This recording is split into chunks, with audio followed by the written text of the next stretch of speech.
Hello friends, आप लोगों का स्वागत है हमारे यूट्यूब चैनल पर। तो आज हम देखेंगे कक्षा 7 का दीक्षा हिंदी यूपी बोर्ड का पाठ 7।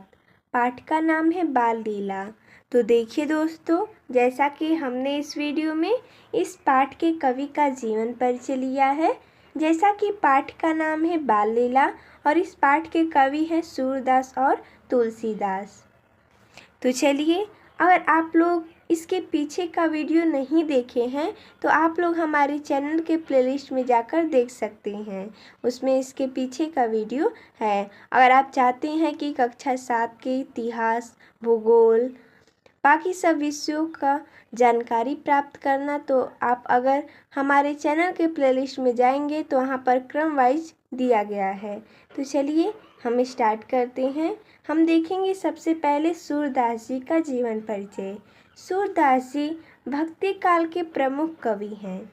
इनका जन्म सन 1478 ईस्वी में रुनकता नामक ग्राम यानी कि मथुरा में हुआ था। इन्होंने कृष्ण की बाल लीलाओं एवं प्रेम लीलाओं का बड़ा ही मनोरम वर्णन किया था।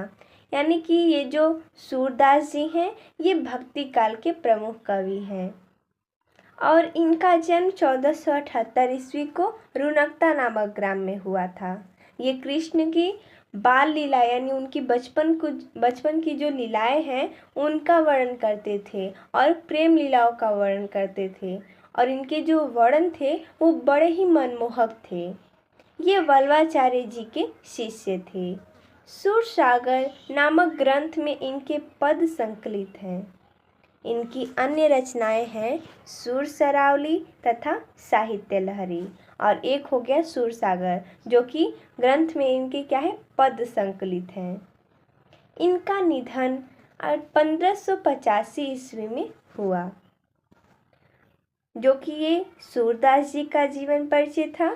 तो चलिए अब हम देख लेते हैं तुलसीदास जी का भी जीवन परिचय। गोस्वामी तुलसीदास जी की जन्मतिथि एवं जन्म स्थान के संबंध में विद्वानों के मत अलग अलग है। यानी कोई विद्वान कहते हैं कि इनका जन्म कहीं और हुआ है और कोई विद्वान कहते हैं कहीं और। यानी इनकी जन्म तिथि और जन्म स्थान के संबंध में कई मत हैं। अधिकांश विद्वान इनका जन्म संवत 1589 अर्थात सन में बोले तो 1532 ईस्वी में राजापुर बांदा में हुआ। ये हिंदी साहित्य के महान कवि थे। इन्होंने विश्व प्रसिद्ध महाकाव्य रामचरितमानस की रचना की थी। अर्थात रामचरितमानस की रचना किसने की थी? तो गोस्वामी तुलसीदास जी ने, जो कि एक प्रसिद्ध महाकाव्य है। विनय पत्रिका इनका अन्य महत्वपूर्ण काव्य है। इनकी मृत्यु संवत 1680 अर्थात सन में बोले जाए तो 1623 ईस्वी में मानी जाती है।